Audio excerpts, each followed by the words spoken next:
Bismillahirrahmanirrahim. Assalamualaikum warahmatullahi wabarakatuh. Alhamdulillahi rabbil alamin. Wassalatu wassalamu ala ashrafil anbiya'i wal mursalin. Sayyidina wa maulana Muhammadin wa ala alihi wa sahbihi ajma'in. Amma ba'du. Kaifa ahwalukum jami'an ya ayyuhat talabah. Insyaallah في صحة وعافية. في هذا اليوم هو اللقاء الرابع في مادة العلم البديع، وهو نبحث عن السجع. Insyaallah pada hari ini kita pertemuan yang keempat akan membahas tentang sajak, atau dalam bahasa Indonesia disebut sajak.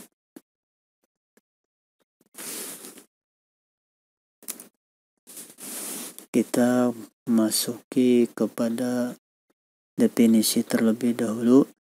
At-ta'rifu as-saj'u huwa tawafuqul fasilataini fil harfil akhiri minan nathli wa afdaluhu ma tasawat fiqruhu.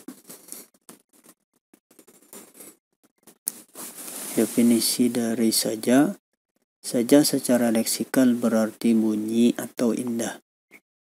Dalam terminologi atau istilah, saja adalah kesesuaian antara dua kata di huruf akhirnya. Jadi yang dinamakan saja itu berbeda dengan jinas. Kalau saja itu cuma dilihat dari dua kata atau dua huruf pada dua lafaz yang berbeda. Wa afdaluhu, dan paling afdal atau paling utama saja adalah yang sama sesuai katanya. Jadi nantinya kita akan membahas bagaimana apa saja yang disebut dengan saja dan apa saja yang termasuk paling afdal dari saja tersebut. Nah, kita akan membahas tentang pendahuluan mengenai saja dulu, yaitu an-nasru wasy-syi'ru. Nasar atau prosa adalah sekumpulan kalimat yang mempunyai makna dan tidak memiliki wazan atau musikalitas.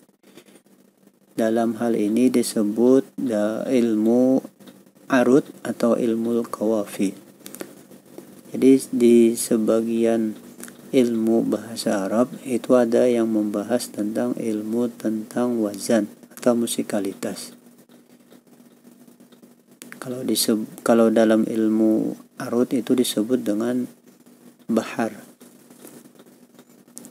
Kalau syair atau syair adalah sekumpulan kalimat yang mempunyai makna dan wazan. Jadi nasar dan syair itu bedanya hanya terletak pada wazan atau musikalitas, atau yang disebut juga irama. Yang namanya syair atau syair itu mempunyai wazan atau irama yang dari awal sampai akhir itu sama. Sastrawan berbeda pendapat tentang apakah prosa lebih dahulu muncul ketimbang syair atau sebaliknya. Jadi sastrawan berpendapat prosa lebih dulu muncul ketimbang syair, karena prosa tidak terikat dengan aturan seperti wazan, sedangkan syair sangat terikat dengan wazan. Dalam artian, kalau syair itu bisa dikatakan lebih sulit ketimbang nasar. Kalau nasar atau prosa itu hanya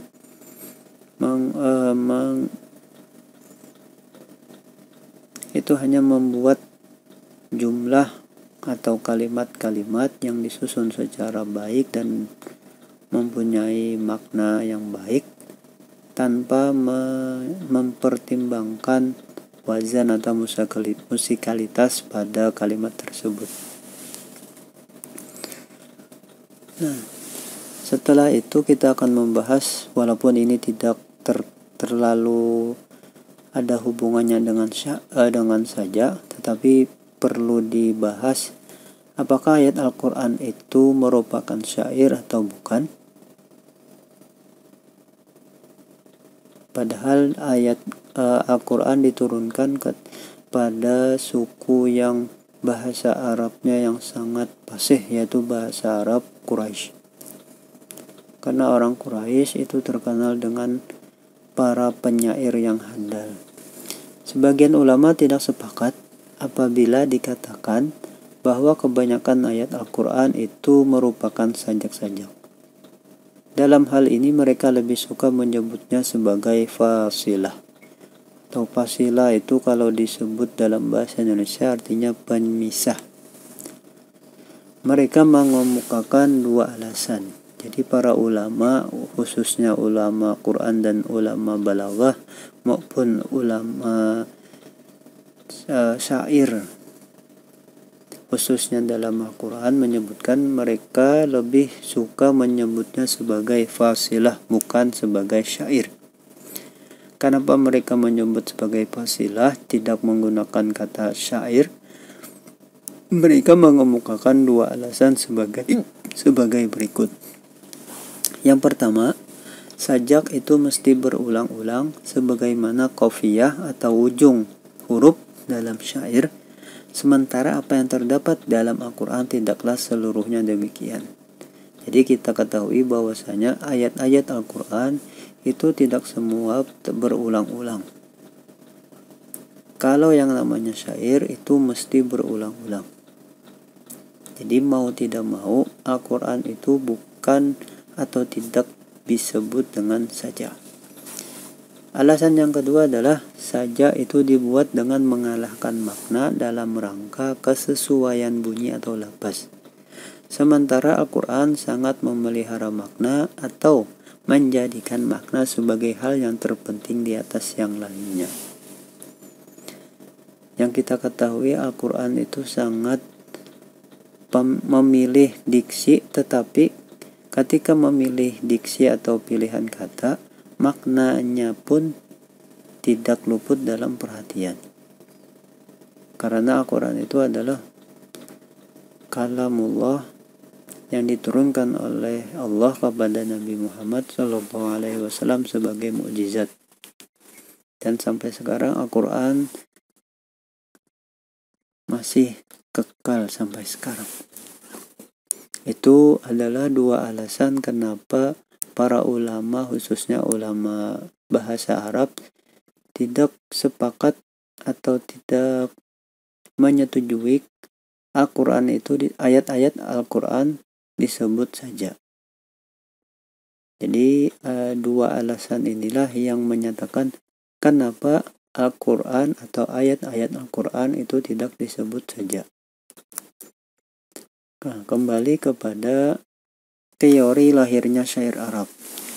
Kita sudah membahas tentang prosa dan syair, tetapi ada teori yang menyatakan bahwasanya syair Arab itu ada teori yang menyatakan kapan atau mengapa teori lahirnya syair Arab itu ada.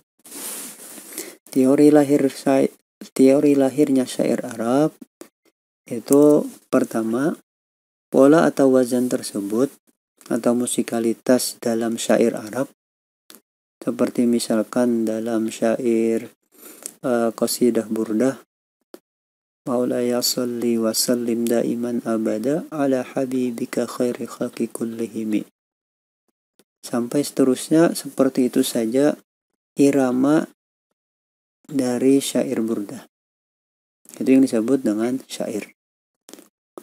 Pola wajan tersebut diambil dari irama hentakan kaki unta dan bunyi tersebut diiringi dengan suara lisan. Kenapa terlahir dari hentakan kaki unta? Karena orang Arab dulu terkenal dengan nomaden, artinya berpindah-pindah sesuai dengan keadaan atau kondisi dari sumber mata air pada suatu tempat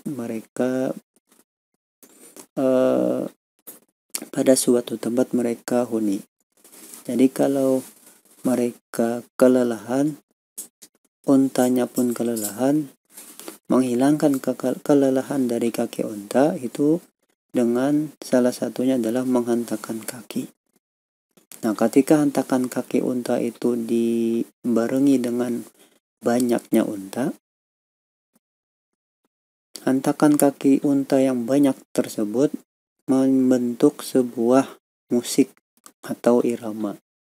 Nah, ketika irama itu ada, diiringi dengan suara lisan oleh orang Arab, maka terjadilah syair Arab mengikuti dengan hentakan kaki unta.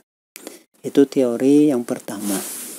Teori yang kedua adalah pola syair Arab sajak kemudian berkembang menjadi rajas atau salah satu jenis bahar, dan barulah menjadi bahar dalam mengumandangkan syair. Jadi pola syair Arab kemudian menjadi rajas. Jadi ini berkaitan erat dengan ilmu arud atau ilmu qawafi. Jadi di dalam teori dalam ilmu arud dan ilmu qawafi itu disebut ada bahar rajas. Dan bahar-bahar itu nantinya akan menjadi sebuah teori yang baku dalam musikalitas atau wazan syair Arab. Teori yang ketiga adalah pola syair Arab itu mengacu kepada lagu-lagu yang dinyanyikan di padang pasir, kemudian potongan-potongan lagu tersebut dijadikan syair yang berpola.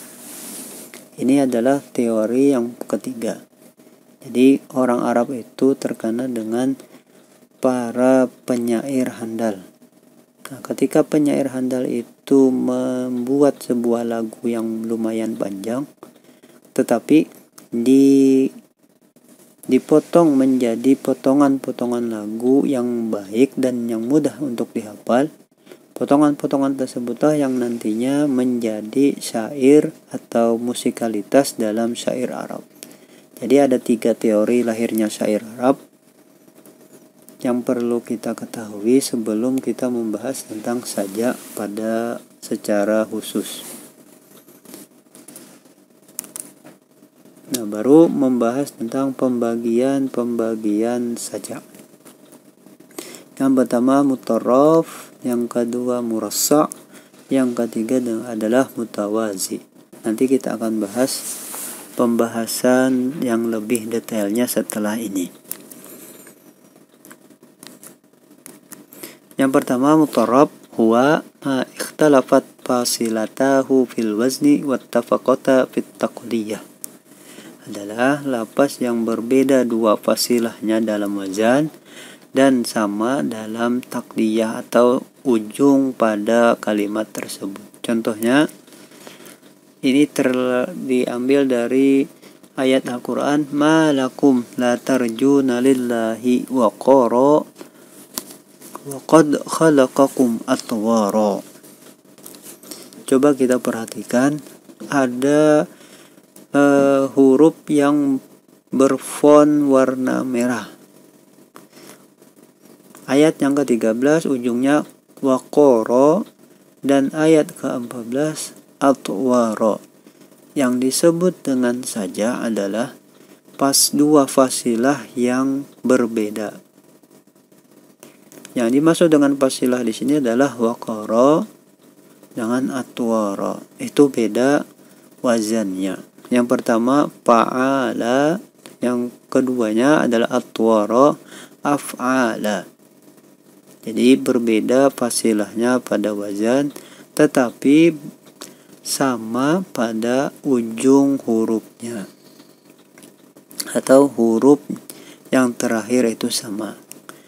Yang sama dalam ayat ini adalah ma lakum la tarjuna lillahi waqara wa qad khalaqakum atwara. Yang sama adalah huruf ra pada ayat 13 di ujungnya, dan yang ke ayat ke-14 atwara. Huruf yang terakhir adalah ra. Nah, itulah yang disebut dengan mutarraf. Supaya gampang mengingat adalah mutarraf itu diambil dari kata torfun, artinya ujung. Jadi bila ujungnya sama, itu disebut dengan mutarraf. Contoh yang kedua, alam naj'alil arda mihada wal jibala autada. Jadi ingat, mutarraf itu adalah dua fasilahnya berbeda pada wazan. Maksud wazan di sini adalah yang ayat kedua, alam naj'alil arda mihada. Mihada yang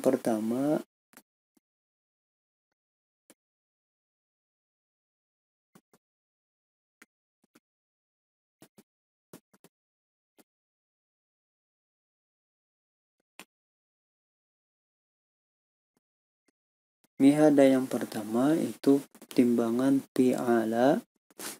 Yang kedua autada, timbangan af'ala. Wattafaqata fit taqdiyah. Tetapi huruf-huruf akhirnya itu sama. Huruf yang sama adalah mihada, huruf da, dengan yang kedua autada, tauda. Jadi bisa dimengerti bahwasanya mutarraf adalah kalimat atau lapasnya itu berbeda pada wazan, tetapi huruf akhirnya itu sama. Nah, yang kedua, ini sebelum kita lanjut, ini ada keterangan apa yang disebut dengan wasilah, apa yang disebut dengan qarinah, apa yang disebut dengan faqrah. Nah, 3 istilah ini yang wajib kita ketahui dulu. Yang namanya fasilah, kita lihat simbolnya adalah garis pendek. Coba kita lihat pada contoh yang di atas. Ini huruf ro. Ro ini disebut dengan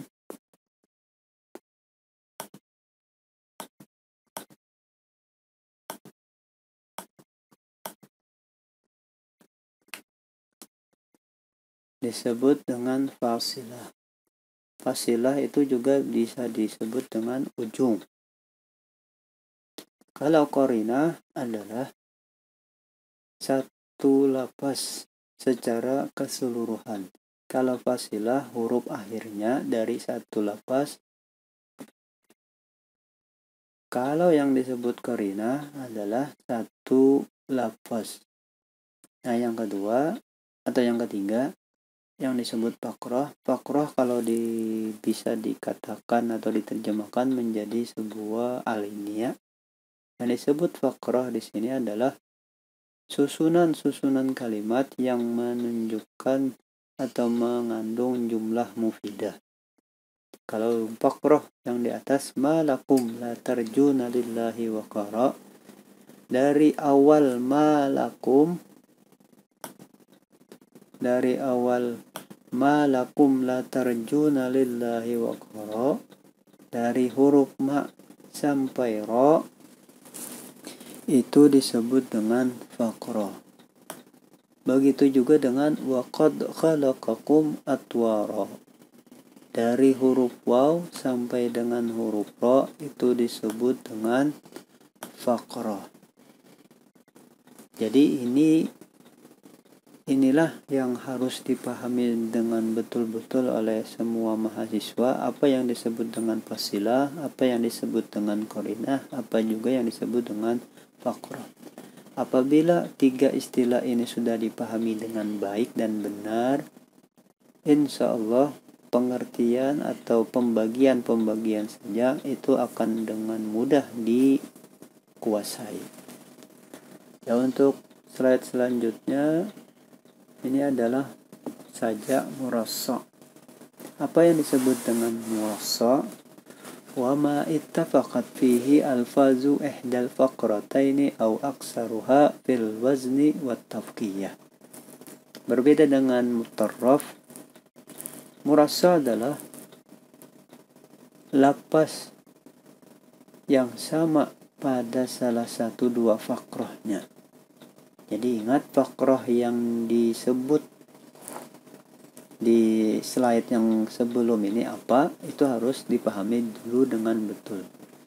Au aksaruha, atau lebih dari salah satu dua fakroh, fil wazni wat tabqiyah, sama pada wazan maupun dengan ujungnya.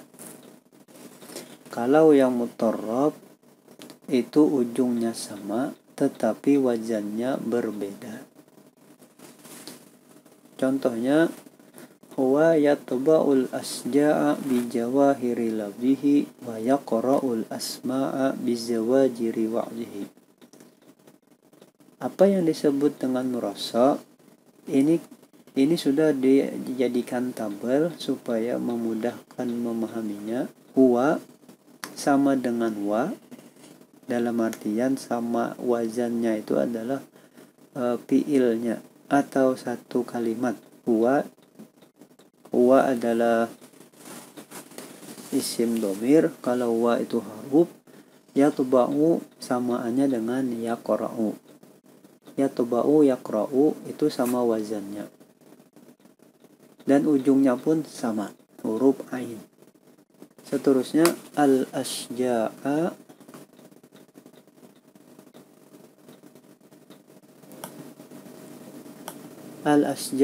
itu sama dengan al-asma'a, baik secara wazan juga secara ujungnya, yaitu ujungnya huruf ain. Al-asja'a dengan al-asma'a, wazannya sama dengan al-af'ala. Bijawahiri itu samanya dengan bizawajiri. Jadi bijawahiri itu sama dengan bijawajiri. Labzihi sama dengan wa'zihi. Sajak murassa ini adalah sajak yang lumayan susah. Kenapa disebut susah? Kalau seorang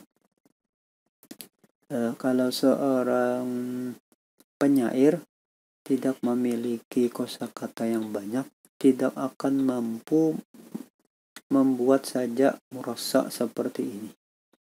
Yang pertama kesulitannya adalah wazannya harus sama dan huruf akhir dari wazan tersebut pun harus sama.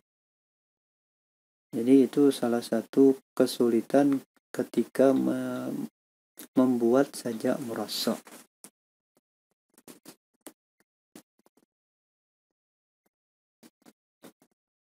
Sajak yang terakhir adalah mutawazi ma ittafaqat fihil faqratani fil wazni wat tabqiyah. Lafaz yang sama pada dua fakrah, pada wazannya dan pada akhirnya. Contohnya, fiha sururum marfu'ah wa akwabum mawdu'ah. Di surur itu wazannya sama dengan akwab, dalam artian jamak dengan jamaknya. Marfu'ah sama dengan mawdu'ah, maf'ulah. Contoh selanjutnya, wal mursalati urfa al asifati asfa. Jadi urfa dengan asfa itu sama, pada huruf akhirnya sama. Nah, kita sudah membahas tentang jinas dan sajak. Kalau secara sepintas atau sekilas, itu pasti akan ada kebingungan antara jinas dan sajak. Apakah ketika kita menemui satu kalimat atau jumlah mufidah, apakah ini disebut jinas atau sajak atau jinas? Ketika kita tahu perbedaan antara keduanya, kita dengan yakin dan pasti menyebutkan jumlah mufidah yang kita temui itu adalah jinas atau sajak melalui perbedaan antara keduanya. Perbedaan yang pertama adalah pada jinas, kemiripan dua lafaz yang berbeda maknanya, sedangkan sajak adalah cocoknya huruf akhir dua fasilah atau lebih. Jadi pada jinas kemiripan dua lafaz yang berbeda maknanya. Ya, seperti sa'atun itu semuanya sama, tetapi maknanya berbeda. Yang pertama, sa'ah itu menunjukkan hari kiamat. Sa'ah yang kedua menunjukkan pada sesaat waktu. Jadi maknanya itu dua, walaupun lafaznya itu sama. Kalau saja itu mementingkan atau menitik beratkan pada huruf akhirnya itu sama, antara waqara dengan atwara. Yang perbedaan kedua antara jinas dengan saja, kemiripan pada jinas terdapat pada macam huruf, syakal, jumlah, dan urutannya. Sedangkan kemiripan pada saja dilihat dari kecocokan fasilahnya, baik dalam wazan atau hurufnya. Jadi kalau jinas itu banyak, ada jinas tam, ada jinas ghairu tam. Kalau yang namanya jinas itu hanya dilihat dari kesamaan fasilahnya. Ingat fasilah apa? Qafiyah itu apa? Atau fakrah itu apa?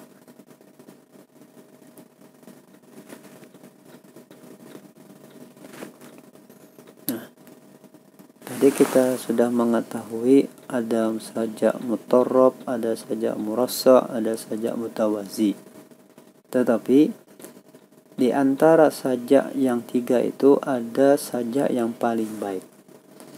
Ini kita sudah pada slide yang kedua, wa afdaluhu ma tawafaqat faqratuhu. Yang sama fakrah-fakrahnya. Ini diambil dari Quran, fi sidrim makhdud wa talhim mandud wa dhillim mamdud. Jadi fi sidrim makhdud wa talhim mandud itu semuanya ada 3 kalimat.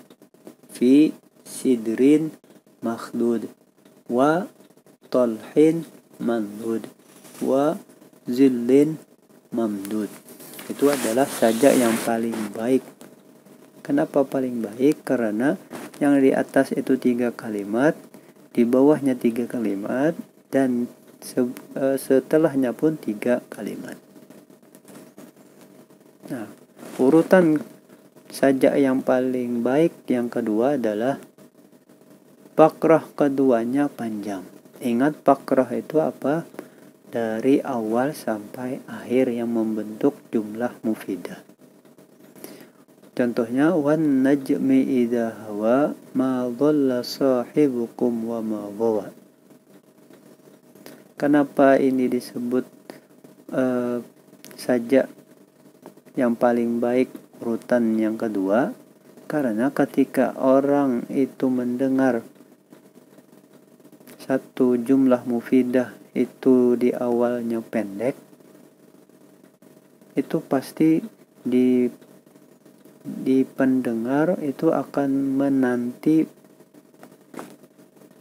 sambungan pada jumlah mufidah yang setelahnya. Akan berbeda ketika orang mendengar panjang, fakrah yang panjang terlebih dahulu, mau tidak mau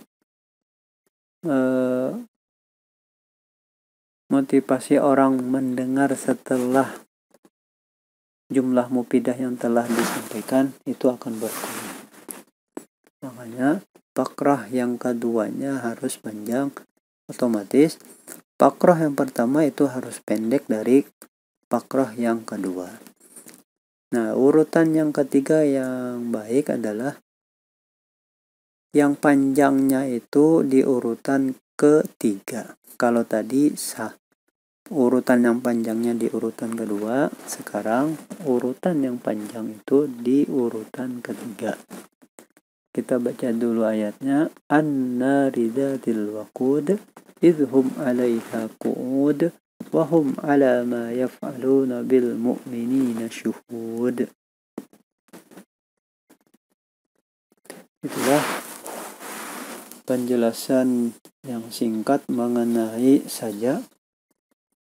Mudah-mudahan ada sedikit pencerahan terhadap pembahasan sajak. Terima kasih. Syukran kasir ala ihtimamikum. Wassalamualaikum warahmatullahi wabarakatuh.